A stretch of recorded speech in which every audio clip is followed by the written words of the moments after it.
The dead world spun slowly in the darkness where Earth once lived and breathed with billions of souls. But now only cold rock remained under the pale light of an aging sun that had watched civilizations rise and fall for countless years while the Zalkari excavation team worked their way through the ruins of what their records called Soul. Though they knew little about the species that once called this place home. Commander Vextel stood on the bridge of their research vessel watching.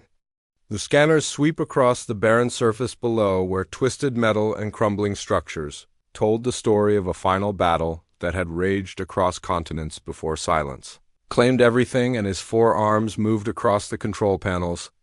with practiced ease as he directed the search teams to promising locations that might hold artifacts or data about the mysterious humans who had vanished 200 years ago. Dr. Kirasith pressed her scaled face against the viewing port and studied the readings that flowed across her tablet while her tail swished with excitement because finding intact human technology would make her career and prove her theories about this lost species that most scholars dismissed as primitive warriors who destroyed themselves in nuclear fire, but she believed they possessed secrets that could benefit the 6 species of the Zalkari Empire. The first discovery came from excavation site 7, where Lieutenant Brixton and his team had been digging through the collapsed remains of what appeared to be a military installation buried deep beneath layers of radioactive glass and twisted steel that spoke of weapons beyond anything in their current understanding. And when their scanners detected the energy signature buried 40 meters down, every member of the expedition felt their hearts race with anticipation. Vextel ordered immediate deployment of heavy excavation equipment while Kirasith prepared her xenobiology lab for whatever they might find, and the drilling machines worked through the night, cutting through debris that had been fused into solid barriers by heat that could melt mountains until finally they broke through into a chamber that had somehow survived the destruction above, with its systems still humming with power after 2 centuries of waiting. The chamber stretched out before them like a cathedral built for giants, with walls lined with technology that pulsed with soft blue light, and at the center stood a single cryogenic pod surrounded by monitoring equipment that displayed readouts and symbols. None of them could read, but the vital signs were unmistakable, because something lived inside that frosted cylinder, something that had been waiting in frozen sleep while empires rose and fell across the galaxy. Kirasith approached the pod with reverence and fear warring in her chest as she studied the readings that showed neural activity and cellular regeneration happening at levels that defied everything she knew about biology, while the figure inside remained perfectly preserved, as if time itself had stopped to protect this single life from the destruction that claimed his world and his people. The man inside appeared young by human standards, with short brown hair and features that seemed carved from stone but peaceful in sleep, and his body showed modifications that her scanners detected as genetic enhancements that made his bones denser, his muscles stronger, and his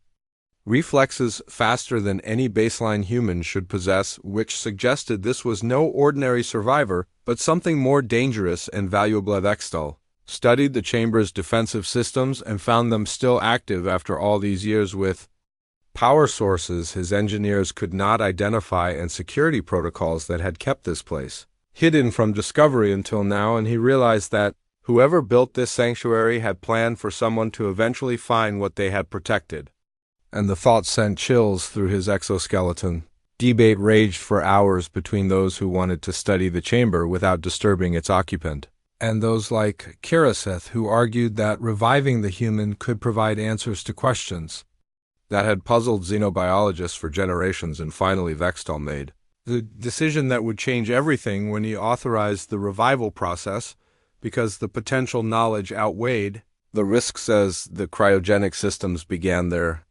careful warming cycle, Jake Morrison started his journey back to consciousness, unaware that the world he had fought to defend was gone, and the species he had served no longer claimed the stars and the aliens who watched his vital signs climb toward waking had no idea they were about to meet a warrior from humanity's darkest hour, when survival meant becoming something more than human. The first sign of consciousness came as rapid eye movement beneath closed lids, while his enhanced nervous System processed signals from organs that had been dormant for 200 years, and his body began producing the biochemical cocktails that would bring him fully awake in a universe that had moved on without him, while the Zalkari scientist recorded every heartbeat, every breath, every neural spike as their greatest discovery prepared to open his eyes. Jake Morrison had been humanity's answer to extinction, and now he would wake to find himself alone among the stars with only strangers to greet him and secrets that could reshape the balance of power across the galaxy sleeping in his enhanced mind, waiting to be unleashed upon a universe that thought it knew what humans had been capable of achieving. Jake Morrison opened his eyes to find himself surrounded by faces that belonged in nightmares, with scales and compound eyes and skin that shifted colors while machines beeped around him, and voices spoke in languages that somehow made perfect sense even though he had never heard them before, and his enhanced mind processed the impossible reality that Earth was gone, humanity was scattered, and aliens were studying him like a museum. Peace. The transport ship Valkaris carried him through space toward what the creatures called Research Station Omega, while he sat in a containment cell that looked more like a luxury hotel room than a prison, and Admiral Vexmore visited him daily to ask questions about human culture and technology, while treating him like a child who might know interesting stories about extinct animals, rather than a soldier who had been designed to kill things that should not exist. Kirasith ran endless tests on blood samples and skin cells while marveling at the genetic modifications that made Jake stronger, faster, and more resilient than her species had thought possible, and she explained to her colleagues that humans had somehow learned to alter their own biology, which was impressive for such a primitive species, though she failed to understand why anyone would choose to make themselves into weapons. The Zalkari research station orbited a gas giant called Kronos and stretched out like a metallic flower with dozens of arms reaching into space, while thousands of scientists from 6 different species worked on projects that would have amazed the greatest minds of Earth, though Jake noticed that their security systems were designed by people who had never faced a real threat in their lives. Admiral Lexmore was a being who stood 3 meters tall with 4 arms and skin that looked like polished silver, and he commanded the station with the confidence of someone who had never lost a battle, because the Zalkari Empire had not fought a real war in over 300 years, and their military existed mainly to impress member worlds and protect trade routes from the occasional pirate attack. Jake observed everything with the calculating mind of a combat engineer, while pretending to be fascinated by their explanations of faster-than-light travel and energy manipulation, and he noticed that their weapons were designed for precision rather than destruction, and their defenses assumed that attackers would follow civilized rules of engagement, which made him want to laugh and cry at the same time. The aliens were proud of their automated defense systems and artificial intelligence networks that could respond to threats faster than organic minds could process information, and they showed Jake holographic displays of their fleet capabilities while explaining how they had achieved peace through superior technology and diplomatic solutions, rather than the crude violence that primitive species relied upon. During his daily walks through the research sections, Jake memorized corridor layouts and security checkpoints, while noting that the Zalkari kept their most important systems behind energy barriers that could be overloaded with the right electrical surge, and their computer networks used quantum encryption that was impressive but vulnerable to someone who understood how to turn their own processing power against them. Dr. Kiraseth was particularly eager to discuss human history, and she had compiled records from ruins and artifacts that painted a picture of a species obsessed with warfare and destruction, and she asked Jake to explain why humans had built so many weapons when they could have focused on art and science and philosophy like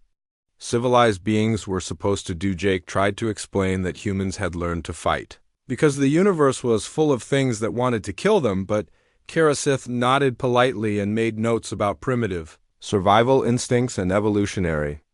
psychology, while completely missing the point that some threats required more than diplomacy and advanced technology to overcome. The interrogation sessions with Admiral Vexmore followed the same pattern every day, with questions about human military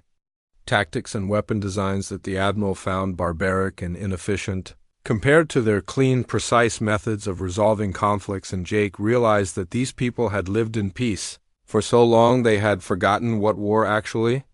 meant. Lieutenant Brixton was assigned as Jake's escort, and the young Zelkari was fascinated by stories of human space exploration and colonization, though he could not understand why humans had scattered across the galaxy in small groups instead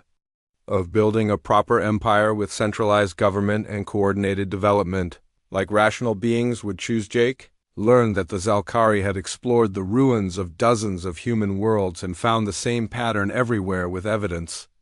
of sudden evacuation and defensive preparations that suggested humans had fled from something terrible, though the aliens assumed it was probably internal warfare or environmental collapse caused by poor resource management. The more Jake learned about Zelkari society, the more he understood that they were soft and comfortable and brilliant in their own way, but completely unprepared for the kind of threats that had shaped human civilization, and he began to feel sorry for them because they were about to learn lessons that would cost them everything they had built. When Jake mentioned during one session that he had been part of something called the Ghost Division, Admiral Lexmore made polite noises about military organization and asked if humans had found their stealth technology useful for hunting animals or conducting scientific research, and Jake realized that trying to explain the reality of human warfare to these people was like trying to teach nuclear physics to children. The research continued for weeks while Jake answered questions and submitted to tests and watched the aliens catalog human artifacts with the enthusiasm of archaeologists studying ancient pottery, and he began to understand that they saw humans as an interesting footnote in galactic history rather than the warrior species that had held the line against things that would have destroyed everything they loved. But Jake also noticed things the aliens missed, like the way their communication arrays broadcast signals deep into space without proper shielding, and how their sensor networks had blind spots that could be exploited by anyone who understood basic infiltration tactics, and he began to suspect that humanity's disappearance might not have been as permanent as these people believed. Jake Morrison decided it was time to tell the truth about what had really happened to humanity and why his people had vanished from the galaxy, like ghosts in the night, leaving behind only empty worlds and unanswered questions, and he requested a formal meeting with Admiral Lexmore and the senior research staff because they needed to understand what they had awakened and what might be coming for them. The conference room held 12 of the station's most important scientists and military officers, while Jake sat at one end of the polished table, looking at faces that showed polite curiosity rather than the fear and respect he had hoped to see, and Admiral Lexmore gestured for him to begin speaking while data recorders captured every word for later analysis and distribution. Jake told them about the Devourers, which were machines older than most civilizations and built by a species that had died out millions of years ago, leaving behind automated systems designed to consume everything in their path and convert raw matter into more machines that could spread across the galaxy, like a disease that turned planets into scrap metal and stars into fuel. Aliens listened with the patience of adults humoring a child's bedtime story while Jake explained how the Devourers had swept through human space 200 years ago, consuming entire star systems and turning thriving worlds into empty husks, and how humanity had fought them with everything they possessed before finally realizing that survival meant scattering to the winds. Dr. Kiraseth asked why human records contained no mention of these machines, and Jake explained that the Ghost Division had been tasked with destroying all evidence of the Devourers, because knowledge of their existence would cause panic among other species, who were not prepared to face such a threat, and humanity had chosen to bear that burden alone. Lieutenant Brixton wanted to know why the Zelkari's advanced sensors had never detected these supposed machines, and Jake tried to explain that the Devourers were older and more sophisticated than anything the Empire had ever encountered, and they could mask their presence until they chose to reveal themselves, which usually happened when it was too late to escape. Admiral Lexmore reviewed the holographic displays that showed the Empire's deep space monitoring networks and pointed out that their technology could detect quantum fluctuations across hundreds of light years, and surely such powerful machines would create detectable energy signatures that could not be hidden from their instruments. Jake realized that these people had lived in safety for so long they could not imagine a threat that their technology could not handle, and he tried a different approach by explaining that humanity's genetic modifications and warrior culture had developed specifically as a response to the devourer threat because normal humans could not survive contact with machines that could analyze and counter any conventional attack. The Zelkari scientists exchanged glances that suggested they found Jake's stories fascinating from an anthropological perspective but hardly credible as historical fact, and Dr. Kirasith made notes about human mythology and the tendency of primitive cultures to create elaborate explanations for natural disasters or technological failures. Jake felt frustration building in his chest as he watched these brilliant, peaceful beings dismiss warnings that had cost his species everything they had built, and he tried to explain that humans had not disappeared by choice, but had been forced to abandon their worlds and scatter across the galaxy in small groups that could hide from sensors and avoid detection. The meeting continued for hours while Jake described the final battle for Earth and the desperate evacuation that had saved less than 10% of humanity's population, and how the survivors had sworn to remain hidden until they could find a way to destroy the devourers once and for all, though many of them had probably died trying to build that. Future Admiral Dexmore thanked Jake for sharing his people's legends and assured him that the Empire's Xena historians would be fascinated by human oral traditions and their elaborate mythology about ancient machine intelligences, though, of course, such stories should be understood as symbolic rather than literal accounts of actual events. Jake realized that nothing he could say would convince them, and he began to suspect that the Devourers had allowed the Zelkari to develop their advanced civilization for the same reason farmers allowed crops to grow before harvest time, and the thought sent cold fear through his enhanced nervous system because these people were sheep waiting for wolves. That night, Jake lay in his comfortable cell and listened to the station's communication arrays broadcasting their location and activities deep into space without any regard for operational security, and he wondered how long it would take for something to notice those signals and decide that the Zelkari Empire was ready for a collection. The next morning brought reports from deep space monitoring stations that had detected unusual energy readings near the galactic rim where space should have been empty, and Admiral Dexmore dismissed them as natural phenomena or equipment malfunctions because the Empire's best scientists had assured him that nothing could approach their territory without being detected. Weeks in advance, Dr. Kirasith visited Jake to discuss his psychological state and suggested that his stories about machine invaders might be manifestations of survivor guilt or post-traumatic stress caused by whatever disaster had actually befallen his species, and she offered to help him process these difficult memories through therapeutic intervention. Jake tried one more time to make them understand by explaining that the Ghost Division's motto had been "Fight so others won't have to," and that human warriors had chosen to become monsters so that peaceful species like the Zelkari could continue building beautiful things and asking important questions about the universe. But the aliens nodded politely and made more notes about human martyrdom complexes and primitive thinking patterns, while completely failing to grasp that their own survival had depended on human sacrifice and that the protection they had enjoyed for centuries was about to end because someone had decided to wake up a ghost. The deep space reports continued to arrive with increasing frequency as monitoring stations detected massive objects moving through the void at speeds that should have been impossible and following trajectories that suggested they were heading toward the Empire's outer territories, though the Imperial Navy classified them as natural phenomena. Pending further investigation, Jake began making subtle modifications to the station systems during his supervised walks through the research sections, and he used his enhanced memory to map every corridor, every control panel, every security checkpoint while planning for the day when these people would finally understand what was coming for them. The warning signs were building like storm clouds on the horizon, but the Zelkari continued their research and their debates and their comfortable assumptions about a universe that operated according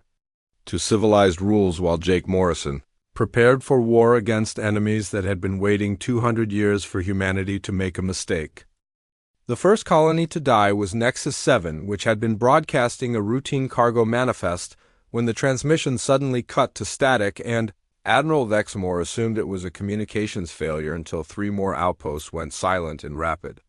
succession along the Empire's outer rim, where space should have been empty, and peaceful Jake Morrison sat in his cell and watched the Zelkari scramble to understand what was happening while their most advanced sensors detected energy signatures unlike anything in their databases, and massive objects that move through space without generating the heat blooms or quantum disturbances that normal starships produced. The Imperial Navy dispatched its fastest reconnaissance vessels to investigate the silent colonies, and what they found sent shock waves through the Empire's command structure because entire worlds had been stripped bare of all organic matter, while the remaining metal and stone had been arranged into geometric patterns that served no purpose anyone could understand. Admiral Vexmore reviewed the reconnaissance data with growing horror as he realized that something had consumed billions of lives in a matter of hours and left behind landscapes that looked like abstract art created by minds that operated according to completely alien principles of organization. And Beauty Dr. Kirasith brought Jake to the command center, where holographic displays showed the progression of destruction moving inward through the Empire's territory like a disease that jumped from system to system without regard for defensive installations or military checkpoints. And Jake felt his enhanced heart rate spike as he recognized the signature patterns. The Devourers had found them just as Jake had warned they would, and now the peaceful Zelkari were about to learn what humanity had discovered 200 years ago, which was that some threats could not be negotiated with or reasoned with or defeated through superior technology. Alone the Imperial fleet moved to intercept the unknown attackers with confidence born of 3 centuries without serious warfare, and Admiral Vexmore deployed his most advanced battleships in formations that had been perfected through simulation and theory, but never tested against enemies who did not follow civilized rules of engagement. Jake watched the tactical displays and tried to explain that the Devourers would analyze every weapon, every defensive system, every tactical pattern, and adapt their responses faster than organic minds could process information. But the Zelkari officers dismissed his warnings as primitive superstition from a species that had never mastered proper warfare. The first battle lasted exactly 17 minutes from initial contact to complete Imperial defeat, and the Zelkari weapons that could crack planets barely scratched the adaptive armor of machines that rebuilt themselves faster than they could be damaged, while Devourer counterattacks turned proud warships into expanding clouds of superheated plasma. Admiral Vexmore stared at the casualty reports with disbelief written across his scaled features as he tried to understand how his most advanced vessels had been destroyed so easily by enemies that seemed to violate the fundamental laws of physics and military strategy that had governed warfare for millennia. The second wave of Imperial ships fared no better than the first, as the Devourers demonstrated their ability to predict and counter every tactic the Zelkari could devise, and within hours 3 more star systems had fallen silent, while enemy forces continued their methodical advance toward the Empire's core worlds. Jake requested an immediate meeting with the senior staff, and this time when he entered the conference room he saw fear and desperation in alien eyes that had never contemplated the possibility of defeat. And Admiral Vexmore asked him to explain how humans had survived contact with these machines. Jake told them that humanity had not survived in any meaningful sense because the species that emerged from the Devourer Wars was fundamentally different from the people who had first encountered the ancient machines, and human civilization had been transformed into something that could fight monsters by becoming monstrous themselves. The Zelkari wanted to know about human weapons and defensive technologies, and Jake tried to explain that the tools were less important than the mindset, because fighting the Devourers required a willingness to sacrifice everything, including your own humanity, in pursuit of victory over enemies that could not be defeated through Conventional means Dr. Karasith asked why humans had not shared this knowledge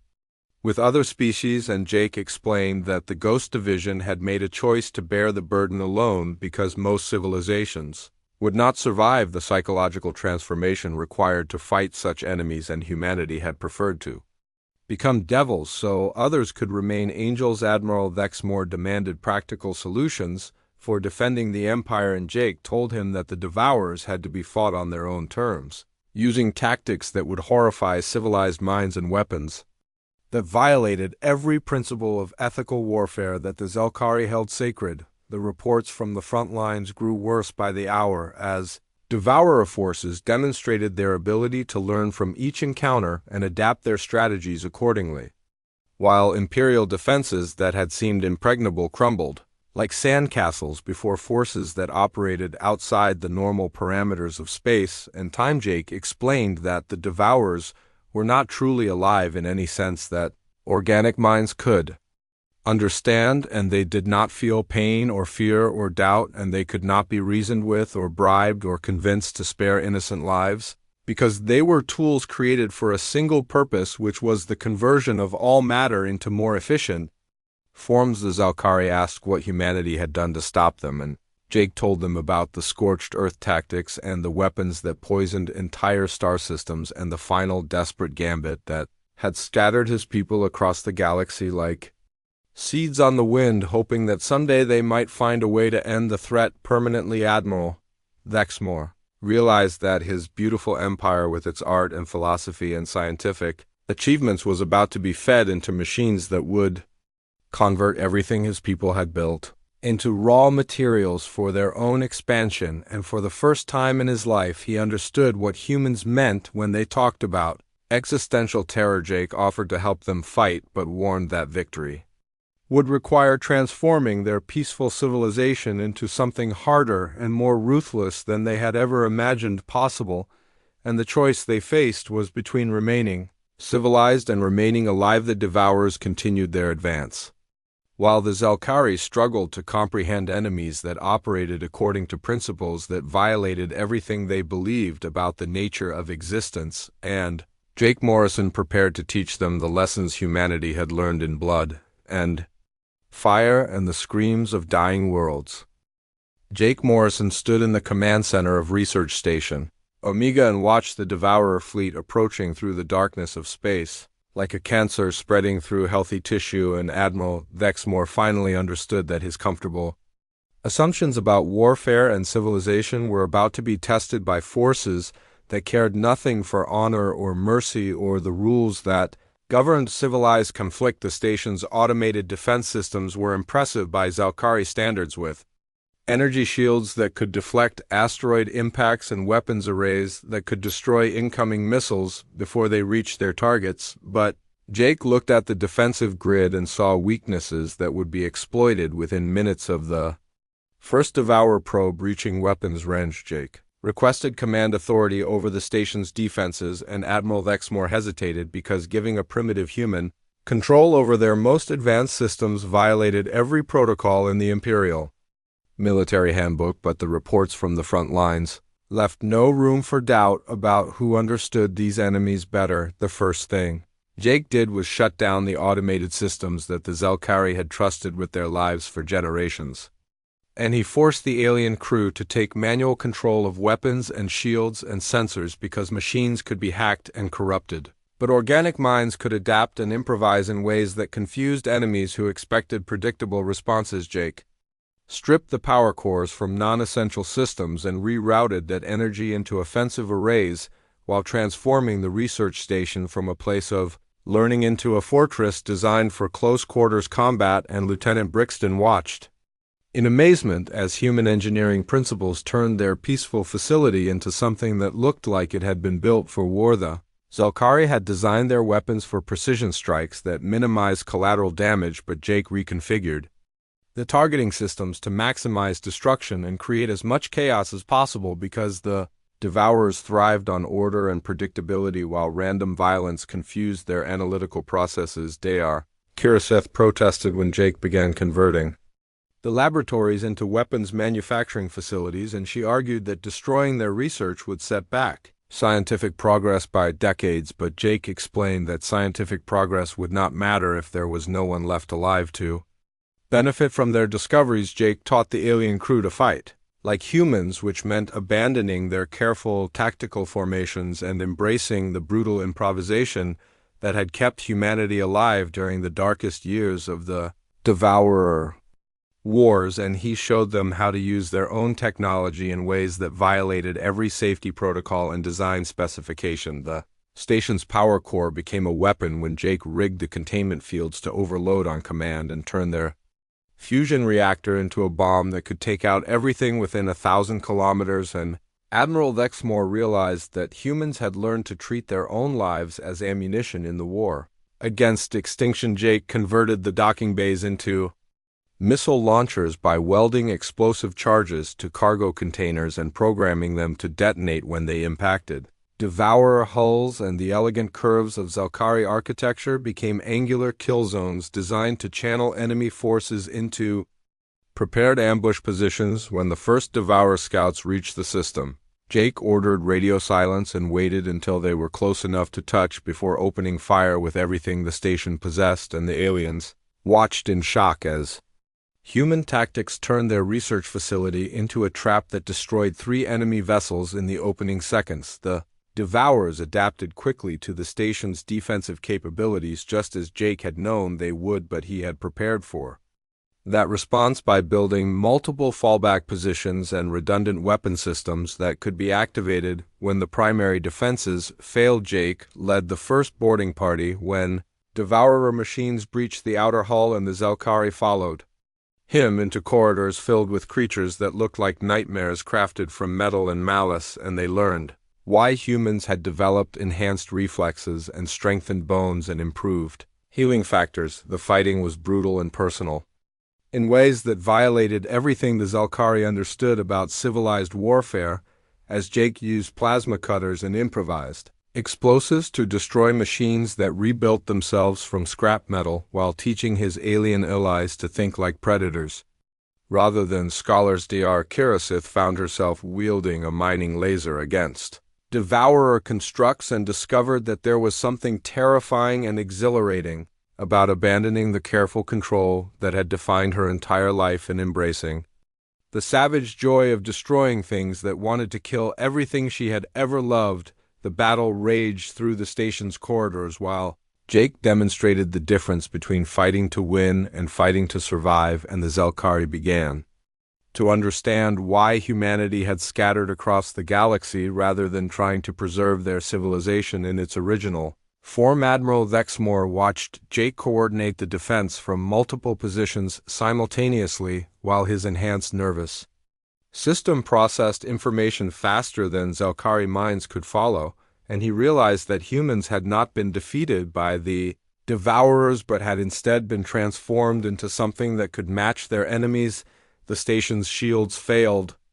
after 6 hours of constant bombardment, but Jake had prepared for that eventuality by rigging the hull sections to explode outward when the barriers fell and turned debris into shrapnel that damaged Devourer sensors and disrupted their formation. Lieutenant